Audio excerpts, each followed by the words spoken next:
الله نحمده ونستعينه ونستغفره ونؤمن به ونتوكل عليه ونعوذ بالله من شرور أنفسنا ومن سيئات أعمالنا من يهده الله فلا مضل له ومن يضلله فلا هادي له ونشهد أن لا إله إلا الله وحده لا شريك له ونشهد أن محمدًا عبده ورسوله أما بعد فأعوذ بالله من الشيطان الرجيم بسم الله الرحمن الرحيم ألم تر إلى الذين أوتوا نصيبا من الكتاب يشترون الضلالة ويريدون أن تضلوا السبيل وقال تعالى ومن يطع الله والرسول فأولئك مع الذين أنعم الله عليهم من النبيين والصديقين والشهداء والصالحين وحسن أولئك رفيقا وقال رسول الله صلى الله عليه وسلم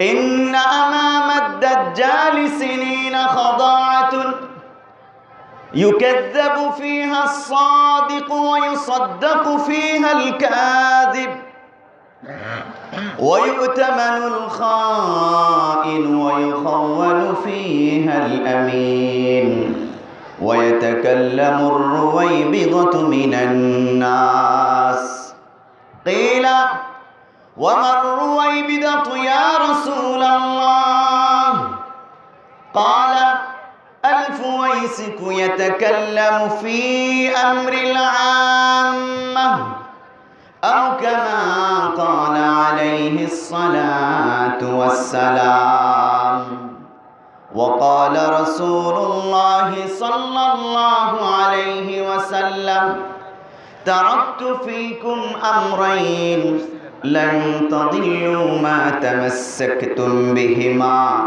كتاب الله وسنة رسوله أو كما قال عليه الصلاة والسلام وقال تعالى في شان حبيبه إن الله وملائكته يصلون على النبي يا أيها الذين آمنوا صلوا عليه وسلموا تسليما محبتের সাথে দরুদ ইব্রাহিম পড়ি আল্লাহুম্মা সাল্লি আলা মুহাম্মাদিন ওয়া আলা আলি মুহাম্মাদ কামা সাল্লাইতা আলা ইব্রাহিম ওয়া আলা আলি ইব্রাহিম ইন্নাকা হামিদুম মাজিদ আল্লাহুম্মা বারিক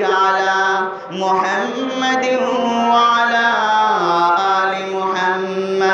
كما باركت على إبراهيم وعلى آل إبراهيم إنك حميد مجيد أستغفر الله ربي من كل ذنب وأتوب إليه لا حول ولا قوة إلا بالله العلي العظيم আলহামদুলিল্লাহ চান্দরা আইডিয়াল স্কুল এর উদ্যোগে চতুর্থ বাৎসরিক আজকের এই বিশাল ওয়াজ মাহফিলের সম্মানিত সভাপতি জনাব আলহাজ ডক্টর মোহাম্মদ শামসুল হক সাহেব, সম্মানিত পৃষ্ঠপোষক জনাব শামসুল আলম সরকার, সম্মানিত প্রধান অতিথি জনাব মোহাম্মদ মুজিবুর রহমান সাহেব, সম্মানিত প্রধান বক্তা আলহাজ হাফেজ কারি মাওলানা আব্দুল খালেদ শরীয়তপুরী সাহেব, মঞ্চে উপবিষ্ট আছেন জাতির শ্রেষ্ঠ সন্তান মুহতারাম মুআজ্জাজ উলামায়ে কেরাম, সামনে উপবিষ্ট দিন দরদি ভাইয়েরা, পর্দার অন্তরালে অবস্থানরত আমার মা ও বোনেরা, মহান আল্লাহ পাকের দরবারে লাখ কোটি শুকরিয়া জানাই। এই ফিতনা ফাসাদের জামানায় আল্লাহ রাব্বুল আলামিন আমাদেরকে কোরআনের একটি মাজমায়ে, কোরআনের একটি মাহফিলে আসার, কিছু আলোচনা শোনার তৌফিক দান করেছেন। অন্তর থেকে শুকরিয়াতান বলি আলহামদুলিল্লাহ। বিশ্ব পরিবেশ পরিস্থিতি আজ থেকে নতুন কোনো ভাবনা হয়তো ভাবছে।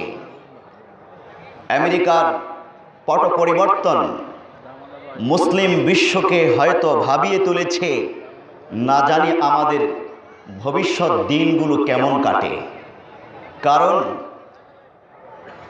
পট পরিবর্তনের পূর্বেই ইতিহাসের সেই ব্যক্তি মুসলমানদের বিরুদ্ধে বেশ কিছু হুঙ্কার ছড়েছে, আর স্বভাবতই মুসলমানরা শঙ্কিত, না জানি কি করে সেই ব্যক্তি।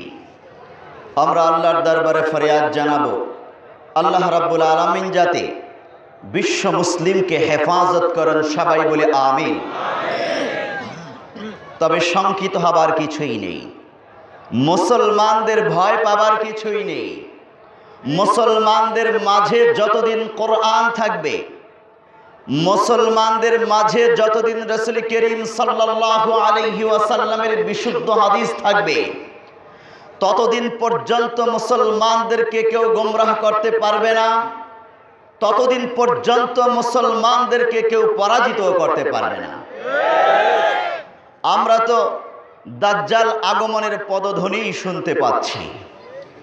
হাদিসে কারিমায় রাসূল করিম সাল্লাল্লাহু আলাইহি ওয়াসাল্লাম সর্বশেষ বিশ্বযুদ্ধের ব্যাপারে, দাজ্জালের ব্যাপারে, ইমাম মাহদির আগমনের ব্যাপারে, ইহুদিদের ব্যাপারে, ইসরায়েলের বাবুল লুদের ব্যাপারে এবং সিরিয়ার দামেস্কের গুতা নামক শহরের ব্যাপারে যেই ঘোষণাগুলো হাদিসে কারিমায় রাসূল দিয়ে গিয়েছেন, মনে হচ্ছে আজকের আমেরিকার পট পরিবর্তনের মধ্য দিয়ে রাসূল সাল্লাল্লাহু আলাইহি ওয়াসাল্লামের 1400 বছর পূর্বে করা সেই ভবিষ্যৎবাণীর প্রেক্ষাপট অত্যন্ত ভালোভাবেই তৈরি হয়ে গিয়েছে।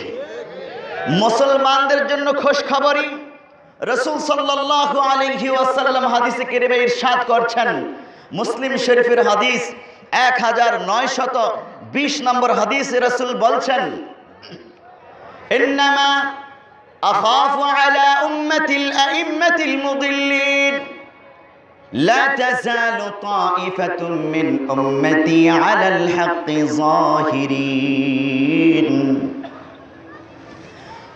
আমার উম্মতের নেতৃস্থানীয় ব্যক্তিবর্গ গোমরাহির মধ্যে নিপতিত হবে, নিজেরা গোমরাহ হবে, জাতিকেও গোমরাহ করবে, নেতৃত্ব দিবে বাতিল নেতৃত্ব, গোমরাহ নেতৃত্ব।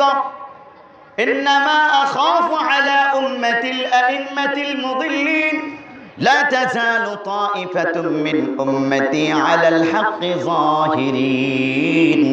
তবে আমার উম্মতের মধ্যেই একটি দল কিয়ামত পর্যন্ত হকের উপর প্রতিষ্ঠিত থাকবে, হকের ঝান্ডাকে পৃথিবীর বুকে উড্ডীন রাখবে।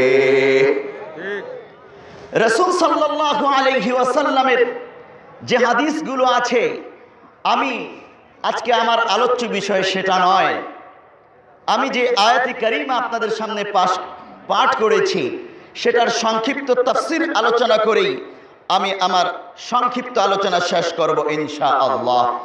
সম্মানিত উপস্থিতি, কথা চলে এসেছে এই জন্য বললাম যে দাজ্জাল আগমনের পূর্বে, ইমাম মাহদির আগমনের পূর্বে পৃথিবীর যে পরিবেশ পরিস্থিতি হবে, বর্তমান পৃথিবীতে সেই পরিবেশ পরিস্থিতি বিরাজ করছে, বলা যায় না হয়তো আর 5 বছর 7 বছর পরেই ইমাম মাহদির আগমন হতে পারে, বলা যায় না হয়তো আর 10-12 বছরের মধ্যেই দাজ্জালের আগমন ঘটতে পারে। যে সমগ্র পৃথিবীর ইহুদি খ্রিস্টানদের নেতৃত্ব গ্রহণ করে মুসলমানদের বিরুদ্ধে যুদ্ধ ঘোষণা করে মুসলমানদেরকে হত্যা করতে থাকবে, অপরপক্ষে খলিফাতুল মুসলিমিন সঙ্গীন মুহূর্তে মুসলমানদের নেতৃত্ব গ্রহণ করে সমগ্র পৃথিবীর মুসলমানদেরকে ঐক্যবদ্ধ করে দাজ্জাল মিশনের কর্মী বাহিনীর বিরুদ্ধে যুদ্ধ ঘোষণা করবেন। অবশেষে দাজ্জাল আসবে, দাজ্জালের বিরুদ্ধে যুদ্ধ হবে, ঘোরতর লড়াই হবে। কালো পতাকাধারী মুজাহিদ বাহিনীর নেতৃত্ব নিয়ে ইমাম মাহদি দাজ্জালের বিরুদ্ধে লড়াই করে অবশেষে আসমান থেকে হযরত ঈসা আলাইহিস সালাম আগমন করবেন। বুখারী শরীফের হাদিস 3448 নম্বর হাদিসে রাসূল করিম সাল্লাল্লাহু আলাইহি ওয়াসাল্লাম বলছেন, আইয়ুশিকান্না আয়ানজিলা ফীকুম ইবনু মারইয়াম হাকামা ওয়া আদলা ফায়াকসিরাস সালিব ওয়া ইয়াকতুলাল খিনজির ওয়া ইয়াদউল জিজিয়াতা ওয়া ইয়াফিদাল মাল। এই হাদিসে কারিমায়ে রাসূল বয়ান করছেন ঈসা আলাইহিস সালাম আগমন করবেন সশরীরে এবং মুসলমানদের পক্ষ হয়ে, কোরআনের পক্ষ হয়ে দাজ্জালের বিরুদ্ধে যুদ্ধ ঘোষণা করবেন এবং ইসরায়েলের বাবুল লুদে দাজ্জালকে হত্যা করে প্রত্যেক ইহুদিকে হত্যা করবেন। এমনকি গাছের পিছনে, পাথরের পিছনে ইহুদিরা পালাবে, পাথর বলে উঠবে, ইয়া আব্দুল্লাহ তাআল হুনা খালফি ইহুদিয়ুন, ও আল্লাহর বান্দা এখানে আসো, আমার পিছনে এক ইহুদির বাচ্চা ইহুদি লুকিয়ে আছে, তাকে হত্যা করো। গাছ বলবে আমার পিছনে ইহুদি লুকিয়ে আছে। মুসলমানদের কোরআনের, আল্লাহর রাসূলের চির দুশমন, তাকে হত্যা করো। মুসলমান মুজাহিদরা, কালো পতাকাধারী মুজাহিদরা গিয়ে তাদেরকে সেখানেই হত্যা করবে। সমগ্র পৃথিবীতে কালিমা খচিত ইসলামী ঝান্ডা উড্ডীন হবে ইনশাআল্লাহ।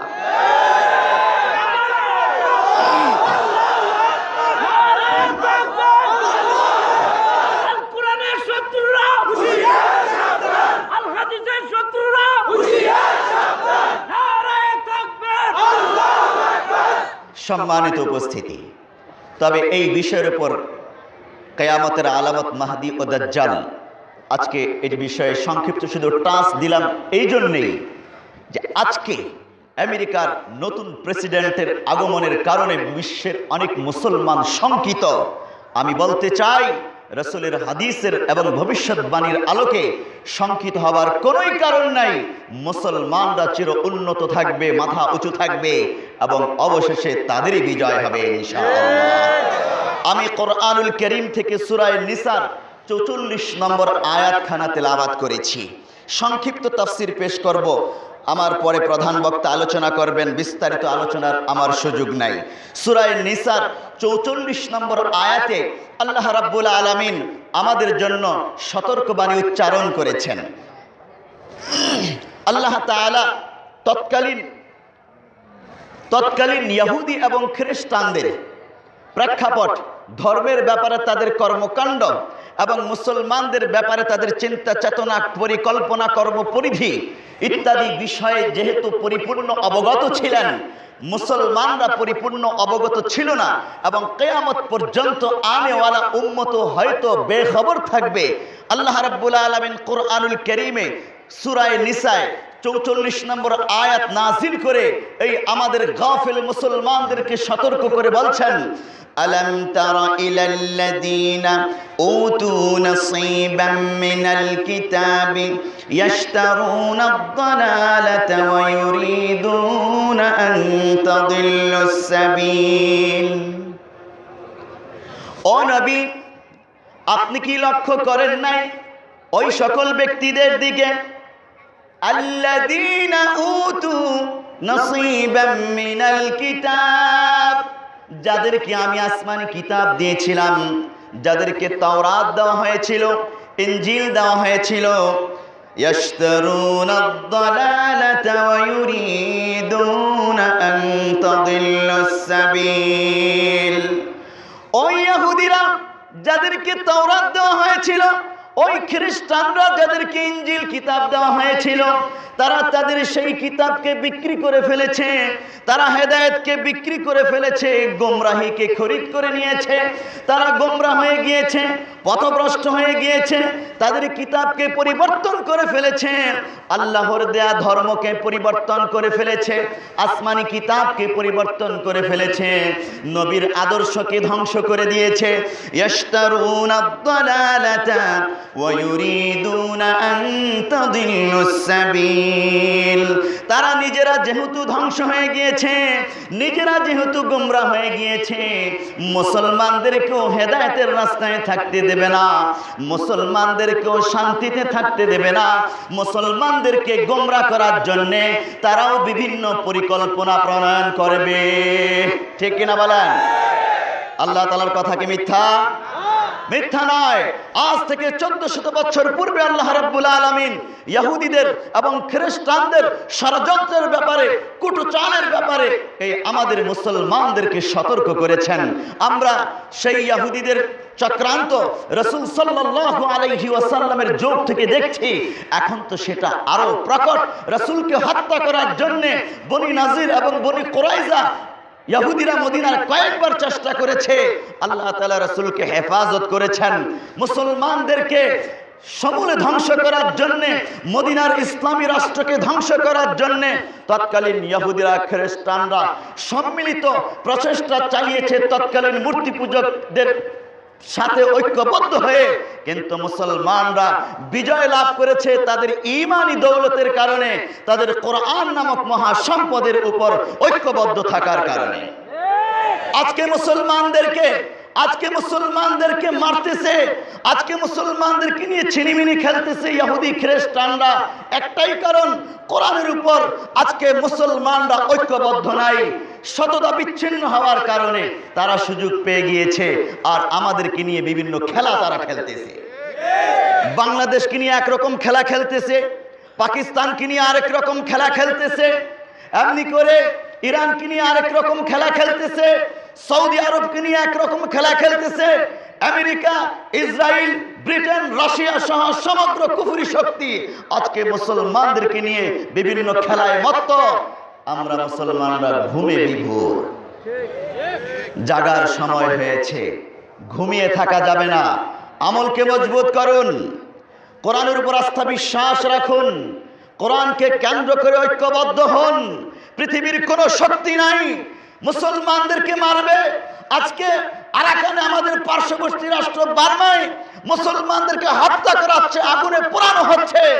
তাদেরকে বাঁচাবার জন্য কোন বিশ্বের কোন সেনাবাহিনী, মুসলিম সেনাবাহিনী এগিয়ে যাচ্ছে না। অথচ হিজরি প্রথম শতাব্দীতে ভারতবর্ষে একজন মাত্র বালিকা দেবলের হিন্দু শাসক দ্বারা নির্যাতিত হয়ে কারাগারে বন্দী হয়েছিল। আরব যুবকদের রক্ত টকবগিয়ে উঠেছিল। মুহাম্মদ বিন কাসিম সুদূর আরব থেকে একজন মাত্র বালিকার ডাকে সাড়া দিয়ে একজন মাত্র মুসলিম বালিকাকে মুক্ত করার জন্য ভারতবর্ষে অভিযান চালালেন। একের পর এক দেশ বিজয় করলেন, মুসলিম বালিকাকে মুক্ত করেই ছেড়েছে। আজকে কাশ্মীরে, আজকে আরাকানে, আজকে ফিলিস্তিনে, আজকে ইরাকে, সিরিয়ায়, বিশ্বের বিভিন্ন প্রান্তে প্রান্তে আমার মুসলিম মা বোনেরা নির্যাতিত, আমার ভাইয়েরা কারাগারে বন্দী। মুসলমান কোন রাষ্ট্রের সেনাবাহিনী তাদের দিকে মার্চ করতে পারছে না মুক্ত করার জন্য। কেন? কোরআন থেকে আমরা দূরে সরে গিয়েছি। আমরা কুফরি শক্তির গোলামিকে বরণ করে নিয়েছি।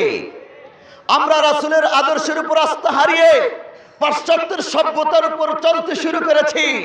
তো কুফরি শক্তি তো আমাদেরকে নিয়ে ছিনিমিনি খেলবেই। সেই দিন বেশি দূরে নয়, খলিফাতুল্লাহিল মাহদি এসে সমস্ত মুসলিমকে ঐক্যবদ্ধ করবেন, কুফরি শক্তিকে তছনছ করে দিবেন এবং মুসলমানদের মধ্যে মুনাফিক গোষ্ঠীকে ধূলিসাৎ করে দিবেন ইনশাআল্লাহ। নারায়ে তাকবীর, আল্লাহু আকবার, নারায়ে তাকবীর, আল্লাহু আকবার। দুনিয়ার মুসলিম এক হও, এক হও, দুনিয়ার মুসলিম এক হও, এক হও, নারায়ে তাকবীর, আল্লাহু আকবার। সম্মানিত উপস্থিতি, আল্লাহ রাব্বুল আলামিন সেই ইহুদি এবং খ্রিস্টানদের কুটচালের ব্যাপারে আমাদেরকে সতর্ক করেছেন। সূরা নিসার 44 নম্বর আয়াতে, আলাম তারা ইলাল্লাযীনা উতু নাসীবাম মিনাল কিতাবি ইয়াশতারুনা আদ-দালালাতা ওয়া ইউরিদুনা আন তাদিল্লুস সাবিল। এখন তাফসীর খুলে দেখুন, এই আয়াতের তাফসীরে আল্লামা ইবনে কাসির রাহমাতুল্লাহি আলাইহি এবং তাফসীরে মাজহারিতে ইমাম আল্লামা সানাউল্লাহ পানিপত্তি রাহমাতুল্লাহি আলাইহি কি তাফসীর করেছেন, কি তথ্যগুলো এনেছেন তালাশ করে দেখুন। আমি তো শুধু তাফসীরের সেই কিতাবগুলোই না, বরং হাদিসগুলো ঘেটে দেখলাম। আয়াতে কারিমের যে চমৎকার তাফসীর আমাদের সামনে পরিস্ফুটিত হয়ে উঠেছে, বিস্তারিত না বললেও সংক্ষিপ্ত বলতে পারবো ইনশাআল্লাহ। এখন কথা হলো, ওয়ায়াশতারুনা আদ-দালালাতা ওয়া ইউরিদুনা আন তাদিল্লুস সাবিল। তারা নিজেরা গোমরাহ হয়েছে আর মুসলমানদেরকেও গোমরাহ করতে চায়, ধ্বংস করতে চায়। কি প্রক্রিয়ায়? গোমরাহ হলো কি প্রক্রিয়ায়, আর মুসলমানদেরকে গোমরাহ করতে চায় কোন প্রক্রিয়ায়? হাদিসে কারিমা ইমাম বুখারী রাহমাতুল্লাহি আলাইহি হাদিস আনলেন, বুখারী শরীফের হাদিস 6496 নম্বর হাদিস। ইমাম বুখারী রাহমাতুল্লাহি আলাইহি হাদিস যেটা এনেছেন হযরত ইবনে ওমর রাদিয়াল্লাহু তাআলা আনহু থেকে বর্ণিত, যে কি পদ্ধতিতে তারা নিজেরা গোমরাহ হয়েছে। মদিনার দুজন ইহুদি, একজন মহিলা একজন পুরুষ, তারা ব্যভিচার করেছে। আমি আপনাদেরকে স্মরণ করিয়ে দিতে চাই, যুগে যুগে জাতি গোমরাহ হলো। এই গোমরাহ হওয়ার দ্বারা তাদের অবস্থান কোথায় গিয়েছে? প্যারে হাজিরিন, প্রত্যেক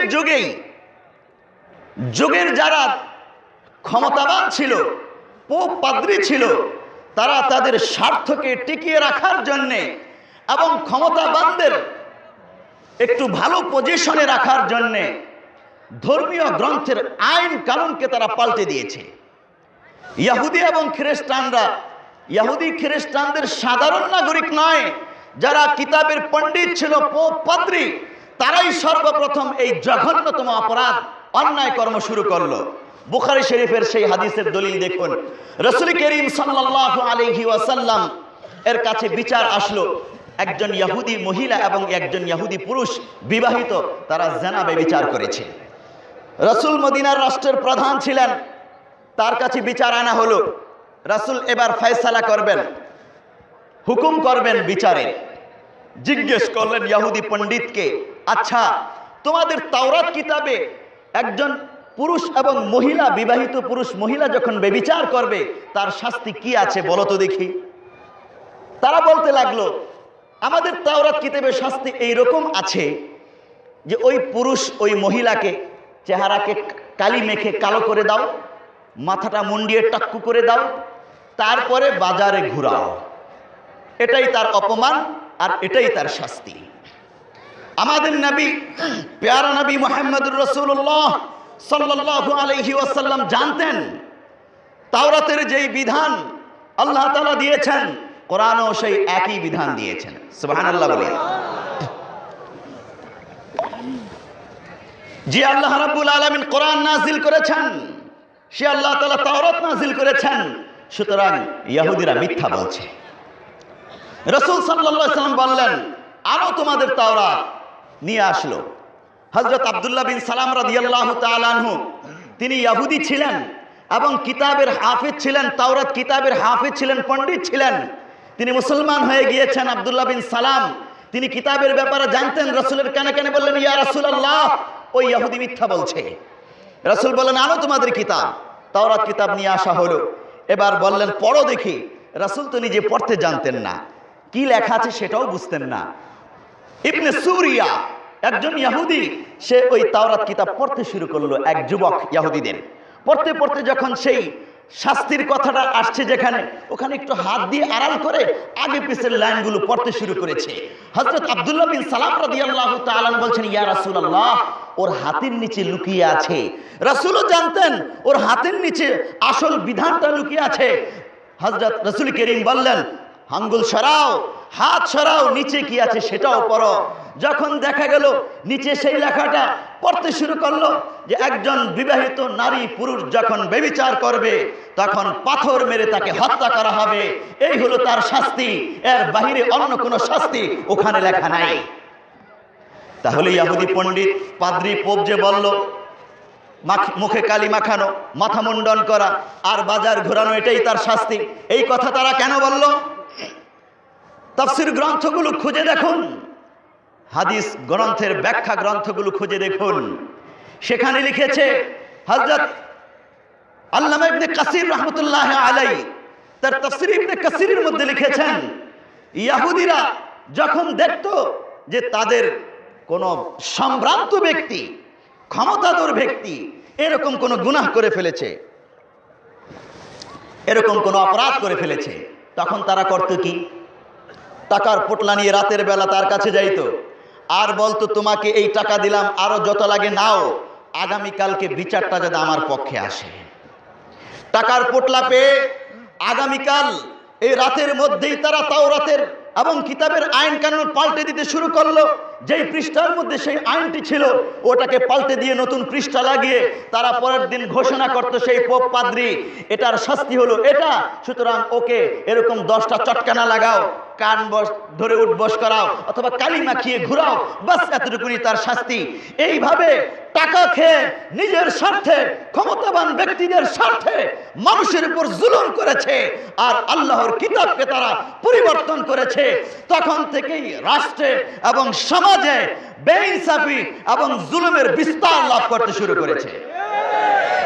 আমরা দীপ্ত কণ্ঠে বলতে চাই, আল্লাহর আইন বাদ দিয়ে যারা মানব রচিত আইনে ভ্রষ্ট বিচার এবং ইনসাফ বহির্ভূত বিচার করবে তারা কখনোই মানুষের কল্যাণ সাধন করতে পারবে না।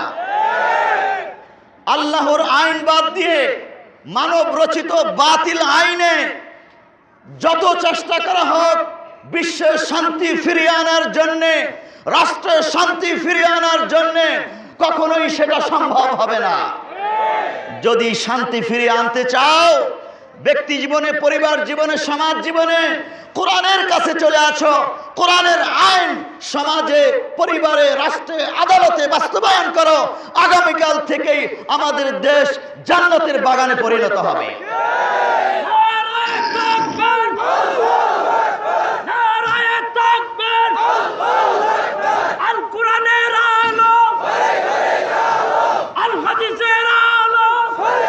সম্মানিত উপস্থিতি, আমার সময় কম, সম্মানিত উপস্থিতি, তো রাসূল সাল্লাল্লাহু আলাইহি ওয়াসাল্লাম ইহুদিদের চালাকি ধরে ফেললেন এবং বললেন, কিতাবে যেই আইন আছে তোমরা কেন মিথ্যা বলো? এইভাবেই বুঝি তোমরা যুগে যুগে জাতিকে ধোঁকা দিয়ে নিজেরা নিজের স্বার্থ রক্ষার জন্য কাজ করেছ। রাসূল সাল্লাল্লাহু আলাইহি ওয়াসাল্লাম কতটা ইনসাফগার ছিলেন দেখুন। তার কাছে একটা বিচার আসলো, মুসলমানদের মধ্য থেকে এক মহিলা, ফাতেমা বিনতে কায়েস নামক এক মহিলা, তিনি চুরি করেছেন, দামি কিছু চুরি করেছেন। রাসূল সাল্লাল্লাহু আলাইহি ওয়াসাল্লামের কাছে বিচার আসলো। রাসূল সাল্লাল্লাহু আলাইহি ওয়াসাল্লাম তার হাত কাটার ফয়সালা দিলেন। আস-সারিকু ওয়াস-সারিকাতু ফাকতাউ আইদিয়াহুমা, চুরি করলে হাত কেটে দেওয়া হবে, এটা কোরআনের আইন। তখন মুসলমানদের মধ্য থেকে কিছু ব্যক্তি বলতে শুরু করলো, হাই হাই হাই, কত সম্ভ্রান্ত বংশের মহিলা, তার হাত কাটা যাবে, তাদের তো সম্মান কিছুই থাকবে না। রাসূলকে কে সুপারিশ করবে যাতে তার হাতটা কাটা না হয়? এখন কেউ সাহস পায় না। হযরত ওসামা বিন জায়েদের পুত্র ওসামা রাসূলের খুব আদরের ছিল, টকবগে যুবক ছিল, তাকে খুব আদর করতেন। সবাই ধরলো ওসামাকে যে তোমাকে রাসূল আদর করেন, তুমি যাও একটু রাসূলের কাছে সুপারিশ করো। ওসামা গিয়ে রাসূলকে বললেন, ইয়া রাসূলুল্লাহ, একটু কোনোভাবে কি অন্য শাস্তি দেওয়া যায় না? সম্ভ্রান্ত বংশের মহিলা, সব তো শেষ হয়ে যাবে, ইয়া রাসূলুল্লাহ একটু দয়া করুন। রাসূল করিম সাল্লাল্লাহু আলাইহি ওয়াসাল্লামের চেহারা হরিদ্রবর্ণ হয়ে গিয়েছে। তিনি বলে উঠলেন, আতাশফাউ ফি হাদ্দিন মিন হুদুদিল্লাহ, ও ওসামা, তুমি কি আল্লাহর আইন বিধানের উপর সুপারিশ করতেছ? আল্লাহর বিধানে মানুষের কোনো সুপারিশ চলে না, আল্লাহর বিধান বাস্তবায়ন করার জন্যই আমি নবীর আগমন ঘটেছে, অন্যথায় পৃথিবীতে শান্তি আসবে না। তখন রাসূল সাল্লাল্লাহু আলাইহি ওয়াসাল্লাম দাঁড়ালেন, বুঝতে পারলেন সাহাবায়ে কেরামের মধ্যে গুঞ্জন হচ্ছে, তাদেরকে সঠিক বিষয়টি বুঝাতে হবে, কারণ ইতিপূর্বে এই রকম সমস্যার সম্মুখীন মুসলমানরা হয় নাই। রাসূল দাঁড়িয়ে একটা ভাষণ দিলেন এবং বললেন, ইন্নামা আহলাকাল্লাযীনা ক্বাবলাকুম আন্নাহুম কানু ইযা সারাকা ফীহিমুশ শরীফ তারাকুহু ওয়া ইযা সারাকা ফীহিমুদ দাঈফ কাতাউহু ওয়াল্লাযী নাফসু মুহাম্মাদ বিয়াদিহি লাউ কানাত ফাতিমাতু বিনতি মুহাম্মাদ লাকাতাতু ইয়াদাহা। রাসূল সাল্লাল্লাহু আলাইহি ওয়াসাল্লাম দীপ্ত কণ্ঠে বললেন, পূর্ব যুগের ইহুদি খ্রিস্টানরা উম্মতরা ধ্বংস হয়ে গিয়েছে তো এই জন্যই, যখন তাদের সম্ভ্রান্ত বংশের ক্ষমতাধর কোনো ব্যক্তি অপকর্ম করত, অন্যায় করত, চুরি করত, তারা কৌহু তাকে ছেড়ে দেওয়া হতো। ওয়াইদা সারাকা ফীহিমুদ দাঈফ, আর যখন দুর্বল অসহায় কোনো ব্যক্তি অন্যায় করত, চুরি করত, তার হাত কেটে দেওয়া হতো, তাকে বিচারের সম্মুখীন করা হতো। এই জন্যই তারা ধ্বংস হয়ে গিয়েছে। সেই সত্তার কসম যার কুদরতি হাতে আমার প্রাণ, যদি আমার কন্যা, আমি মুহাম্মাদের কন্যা ফাতেমাও আজকে এই অপরাধ করত, চুরি করত, অবশ্যই অবশ্যই আমি তার হাত কেটে দিতাম ইনসাফ প্রতিষ্ঠার জন্য। মুসলিম শরীফের হাদিস 1688 নম্বর হাদিস এবং বুখারী শরীফের হাদিস 3475 নম্বর হাদিসে রাসূল সাল্লাল্লাহু আলাইহি ওয়াসাল্লাম এই কথা বলেছেন। ইনসাফের নবী, শান্তির নবী, প্যারা নবী মুহাম্মদুর রাসূলুল্লাহ সাল্লাল্লাহু আলাইহি ওয়াসাল্লামকে দেখে দেখে ইনসাফ শিখেছেন খোলাফায়ে রাশিদিন এবং সাহাবায়ে কেরাম। তারা 30 বছর খোলাফায়ে রাশিদিন অর্ধ পৃথিবী শাসন করেছে। বাংলাদেশের মতো ছোট্ট ভূখণ্ড নয়, বরং অর্ধ পৃথিবীর মধ্যেই তারা পরিপূর্ণ শান্তি প্রতিষ্ঠা করতে পেরেছে। প্রত্যেকটা নাগরিকেরই নয়, বরং প্রত্যেকটা পশু পাখির অধিকারও তারা বাস্তবায়ন করতে পেরেছে। আজকে আমরা ছোট্ট ভূখণ্ডে পারি না কেন? কোরআন থেকে দূরে সরে গিয়ে মানব রচিত আইনের উপর আমরা নির্ভরশীল হয়ে পড়েছি। উদাত্ত আহ্বান জানাই, আল্লাহ রাব্বুল আলামিন মানুষের সফলতার জন্যে, দুনিয়া এবং আখিরাতের সফলতার জন্যে যে কোরআন দিয়েছেন, সেই কোরআন যাতে আমাদের বিশ্বের 200 কোটি মুসলমান আঁকড়ে ধরতে পারে, সবাই বলে আমিন। প্যারে হাজিরিন, রাসূলুল্লাহ সাল্লাল্লাহু আলাইহি ওয়াসাল্লাম সাহাবায়ে কেরাম রাদিয়াল্লাহু তাআলা আনহুম আজমাইনকে ইহুদি খ্রিস্টানদের এই চক্রান্তের ব্যাপারে সতর্ক করে গিয়েছেন যে তারা এইভাবে কিতাবকে পাল্টে দিয়েছে, আল্লাহর কিতাবকে পাল্টে দিয়েছে, তারা নিজেরা গোমরা হয়ে গিয়েছে। ও মুসলমানরা, তোমাদেরকে তারা এইভাবে গোমরা করার চেষ্টা করবে। দেখা গেল রাসূল সাল্লাল্লাহু আলাইহি ওয়াসাল্লামের ইন্তেকালের পরেই ইহুদি খ্রিস্টানরা মুসলমানদেরকে গোমরাহ করার জন্য চক্রান্ত শুরু করেছে। মুসলমানদের কোরআনের উপর হাত সরাসরি তারা দিতে পারে না, এই জন্য ইহুদি খ্রিস্টানদের চক্রান্তে রাসূলের ইন্তেকালের পরেই সর্বপ্রথম মুসাইলামাতুল কাজ্জাব নিজেকে নবী দাবি করে তার উপর আসমানি কিতাব নাজিল হয় বলে নতুন একটা কিতাব মানুষের সামনে পেশ করল। নাউজুবিল্লাহ বলি। মুসাইলামা কাজ্জাবকে হত্যা করলেন খালিদ ইবনে ওয়ালিদ রাদিয়াল্লাহু তাআলা আনহুর নেতৃত্বে সাহাবায়ে কেরাম। পরবর্তীতে হযরত উসমান গনি রাদিয়াল্লাহু তাআলা আনহুর খেলাফতকালে আব্দুল্লাহ বিন সাবা নামক এক ইহুদি মুসলমানদেরকে ধ্বংস করার জন্য, মুসলমানদের ঐক্যকে নষ্ট করার জন্য, মুসলমানদের সঠিক আকীদা বিশ্বাসকে নষ্ট করার জন্য চক্রান্ত শুরু করলো, যেটাকে সাবাই চক্রান্ত বলা হয়। ওসমান গনি রাদিয়াল্লাহু তাআলা আনহুর বিরুদ্ধে বিদ্রোহ করলো এবং নতুন একটা চক্রান্ত করে নতুন একটা ধর্ম কায়েম করার জন্য আলী রাদিয়াল্লাহু তাআলা আনহু এবং আহলে বায়াতের ভালোবাসাকে কেন্দ্র করে, স্পর্শকাতর এই বিষয়কে কেন্দ্র করে তারা নতুন একটি মতবাদের জন্ম দিল, যেই মতবাদকে বলা হয় শিয়া মতবাদ। আজও পৃথিবীতে বিদ্যমান আছে এবং বিশ্বের বিভিন্ন জায়গায় ইহুদি খ্রিস্টানদের পাশাপাশি শিয়া মতবাদের ব্যক্তিবর্গ মুসলমানদের বিরুদ্ধে লড়াই করতেছে এবং মুসলমানদের মধ্যে বিভ্রান্ত সৃষ্টি করার চেষ্টা করতেছে। প্যারে হাজিরিন, আমি সংক্ষেপে বলছি, সে আব্দুল্লাহ বিন সাবা ওসমান গনি রাদিয়াল্লাহু তাআলা আনহুর আমলে যেই চক্রান্তের বীজ বপন করেছে মুসলমানদের মধ্যে, সেই যে বিভেদ শুরু হয়েছে, আজও মুসলমানদের মাঝে সেই বিভেদ বিদ্যমান আছে। এখানেই শেষ না, বর্তমান পৃথিবীর ইহুদি খ্রিস্টানরা, তথ্য দিতে গেলে অনেক সময় লাগবে, আমি সংক্ষিপ্ত বলছি। আগামী 14 তারিখ ইনশাআল্লাহ মৌচাক মোল্লাবাড়ি অলিপুরি সাহেবের মাহফিল আছে, সেখানেও কিয়ামতের আলামত মাহদি ও দাজ্জাল বিষয়ের উপর আমার আলোচ্য বিষয় থাকবে ইনশাআল্লাহ। প্যারে হাজিরিন, যে কথা বলছিলাম, বর্তমান পৃথিবীর ইহুদি খ্রিস্টানরা আমেরিকাতে র্যান্ড কর্পোরেশন নামে একটি সংস্থা আছে, ইহুদিরা নিয়ন্ত্রণ করে, খ্রিস্টানরা সহায়তা করে। এই র্যান্ড কর্পোরেশন কিছু পরিকল্পনা প্রণয়ন করেছে যে সমগ্র পৃথিবীতে কোরআনের ধারক বাহকদেরকে পরাজিত করে কি করে সমগ্র বিশ্বব্যাপী ইহুদিয়ত প্রতিষ্ঠা করা যায়। এই জন্য তারা অনেকগুলো পরিকল্পনা প্রণয়ন করেছে, যেটাকে র্যান্ড কর্পোরেশনের কর্মসূচি বলা হয়। পৃথিবীতে বর্তমান পৃথিবীতে সবচেয়ে শক্তিশালী সংস্থা হলো এই র্যান্ড কর্পোরেশন, যেটা আমেরিকার নেতৃত্বকেও নাড়াচাড়া করে। আপনারা হয়তো তথ্যগুলো জানেন না, আমি আজকে সেই তথ্যগুলো আপনাদের সামনে পেশ করছি না, শুধু এতটুকুনি সতর্ক করে দিতে চাই, মুসলমানদেরকে ঐক্যবদ্ধ যাতে মুসলমানরা হতে না পারে, এই জন্য তাদের 1 নম্বর কর্মসূচি পরিকল্পনা হলো মুসলিম যুবকদের ভিতরে এই টেন্ডেন্সি, ধারণা, এই বিশ্বাস চেতনা ঢুকিয়ে দাও একমাত্র ইসলাম ধর্মই সঠিক ধর্ম নয়, বরং ইহুদি, হিন্দু, খ্রিস্টান, বৌদ্ধ, অপরাপর ধর্ম ইহুদি মুসলমান ধর্মের সমকক্ষ এবং অপর ধর্মগুলোকে মর্যাদা দিতে হবে, সম্মান করতে হবে। এই ধারণা মুসলিম যুবকদের ভিতরে ঢুকিয়ে দেওয়ার জন্য মডারেট সিলেবাস তারা প্রণয়ন করে সমগ্র পৃথিবীব্যাপী তারা সাপ্লাই দিচ্ছে, বিভিন্ন অবস্থায় বিভিন্ন সুরতে তারা সাপ্লাই দিচ্ছে।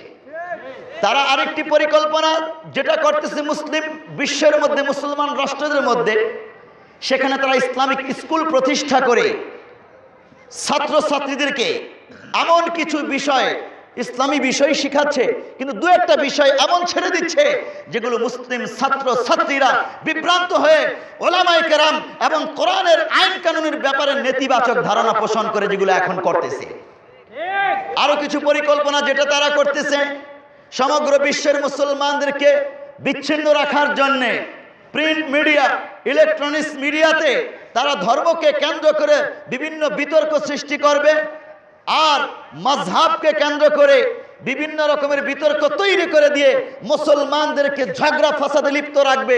অপর পক্ষে মুসলমানকে ধ্বংস করার জন্য তারা তাদের সর্বশক্তি প্রয়োগ করবে। আজকে সেটাই হচ্ছে, মুসলমানদেরকে ছোটখাটো মাসালার ভিতরে ডুবিয়ে রেখে তারা মুসলমানদেরকে ধ্বংস করার পরিকল্পনা প্রণয়ন করেছে। প্যারে হাজিরিন, আমি এই বিষয়ে আর সামনে কিছু বাড়াতে চাই না, আমাদের প্রধান মেহমান চলে আসছে। সম্মানিত উপস্থিতি, রাসূল করিম সাল্লাল্লাহু আলাইহি ওয়াসাল্লাম মুসনাদে আহমদ শরীফের হাদিস 1332 নম্বর হাদিসে আমাদেরকে ছোট্ট করে একটু সতর্ক করে গিয়েছেন, ইন্না আমামাদ দাজ্জালি সিনিনা খাদাআতুন ইউকাদ্দাবু ফিহা আস-সাদিকু ওয়া ইউসাদ্দাকু ফিহা আল-কাযিব ওয়া ইউ'তামানু আল-খাইনু ওয়া ইউখাব্বানু ফিহা আল-আমিন ওয়া ইয়াতাকাল্লামু আর-রুওয়াইবিদাতু মিনান নাস। قيل وما الرويبدة يا رسول الله؟ قال الفويسق يتكلم في أمر العامة।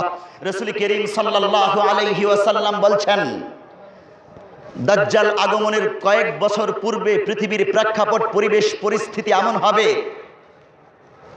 সেখানে সারা পৃথিবীতে ধোঁকা আর প্রতারণা দিয়ে ভরে যাবে। যেহেতু দাজ্জাল শব্দের অর্থই হলো ধোঁকা, প্রতারণা, দাজ্জালের রাস্তাকে ক্লিয়ার করার জন্য মুসলমানদের ভিতরেও রাষ্ট্রগুলোর মধ্যে ধোঁকা প্রতারণা দিয়ে একবারে ভরে দেওয়া হবে। মুসলমান চিনতে পারবে না কোনটা সঠিক, কোনটা ব্যাঠিক, কোনটা হক, কোনটা না হক। আজকে আমরা সেই দুদুল্যমান অবস্থায় আছি। ইউকাদ্দাবু ফিহা আস-সাদিক ওয়া ইউসাদ্দাকু ফিহা আল-কাযিব। 2 নম্বর, সত্যবাদীকে মিথ্যাবাদী বানানো হবে। আর মিথ্যাবাদীকে সত্যবাদী প্রতিষ্ঠিত করা হবে। দাজ্জাল যখন আগমন করবে, একযোগে ইহুদি খ্রিস্টানদের নিয়ন্ত্রিত 90% মিডিয়া সমগ্র বিশ্বব্যাপী প্রচার করবে দাজ্জাল আমাদের ত্রাণকর্তা, তাকেই তোমরা সমর্থন করো, তার পতাকা তলে আসো।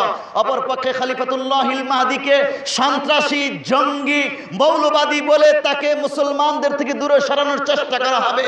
কিন্তু না, মুসলমানদের ইমানদার যারা থাকবে তাদেরকে কখনোই খলিফাতুল্লাহিল মাহদির ইমানদার কাফেলা থেকে বিচ্ছিন্ন করতে পারবে না।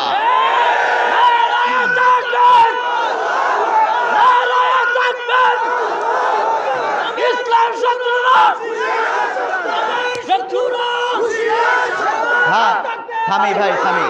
প্যারে হাজিরিন, এটা শুধু রাসূলের সতর্কবাণী। মুসনাদে আহমদ শরীফের হাদিস 1332 নম্বর হাদিস, সহিহ হাদিসের উপস্থাপন আপনাদের সামনে করছি, আমাদের জন্য সতর্কবাণী।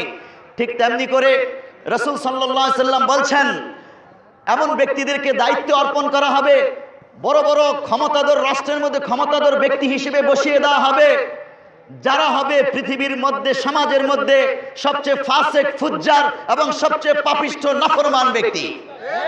আজকে বর্তমান আজকেই আমেরিকায় একজন এমন ব্যক্তি ক্ষমতায় বসেছে যার নোংরা জীবন, নাফরমানি কর্মকাণ্ড, ইসলাম বিরোধী কর্মকাণ্ড এবং যার অশ্লীল কর্মকাণ্ডগুলো ইতিপূর্বেই মিডিয়ার মাধ্যমে সমগ্র বিশ্বব্যাপী জেনেছে। প্যারা হাজিরিন, রাসূলের ভবিষ্যৎবাণী আজকে আমাদের সমাজে বাস্তবায়িত হচ্ছে। সাহাবায়ে কেরাম যখন জিজ্ঞেস করলেন, ইয়া রাসূলুল্লাহ, কারা হবে সেই রুয়াইবিদা? রাসূল জবাব দিয়েছিলেন, আল ফুয়াইসিকু ইয়াতাকাল্লামু ফি আমরিল আম্মা, যারা হবে সমাজের সবচেয়ে ফাসিক ফুজ্জার, রাষ্ট্রের সবচেয়ে ফাসিক ফুজ্জার, তাদের কথাই ইমানদারদেরকে মেনে মাথা নত করে চলতে হবে। ইমানদারদের কোনো ক্ষমতা থাকবে না, ইমানদারদের কথার কোনো দাম থাকবে না, ফাসিক ফুজ্জারদের কথাই মান্য করতে হবে। ওই পরিবেশ পরিস্থিতি যখন পৃথিবীতে আসবে, ও মুসলমানরা তোমরা জেনে নিও, এটা দাজ্জাল আগমনের সময়। তোমাদের সতর্ক হতে হবে। খলিফাতুল্লাহিল মাহদির পতাকা তলে ঐক্যবদ্ধ হয়ে, কোরআনকে কেন্দ্র করে ঐক্যবদ্ধ হয়ে ইসলামের উপর অটল অবিচল থাকতে হবে। জান যায় যাক, ইসলাম ছাড়বো না, কোরআন ছাড়বো না ইনশাআল্লাহ।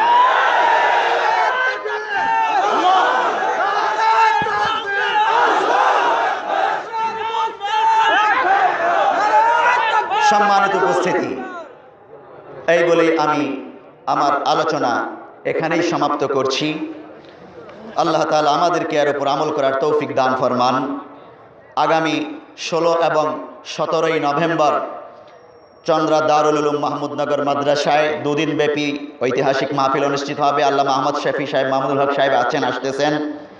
এবং 12 নভেম্বর পূর্ব চন্দ্রা মদিনাতুল উলুম আল ইসলামিয়া মাদ্রাসায় মাহফিল হবে, সেখানে মহতারাম বক্তাবৃন্দ আছেন। 13 নভেম্বর রাখালিয়া চালা মদিনাতুল উলুম জামিয়া আরাবিয়া মদিনাতুল উলুম মাদ্রাসায় মাহফিল অনুষ্ঠিত হবে, আমিও সেখানে আছি। এবং 14 নভেম্বর মৌচাক মোল্লাবাড়ি মাহফিল অনুষ্ঠিত হবে, সেখানেও আমি আছি। এবং আল্লামা অলিপুরি সাহেব আসবেন। আশেপাশে যত মাহফিল দেখবেন, কোরআনের খোরাক নেওয়ার জন্য সব মাহফিলেই অংশগ্রহণ করবেন, এই উদাত্ত আহ্বান রেখে এখানে আমি শেষ করছি।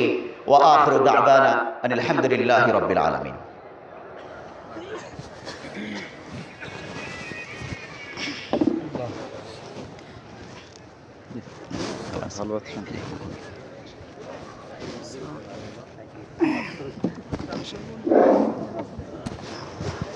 সম্মানিত মুসল্লিয়ানে কেরাম, অনেক আশা আকাঙ্ক্ষার পরে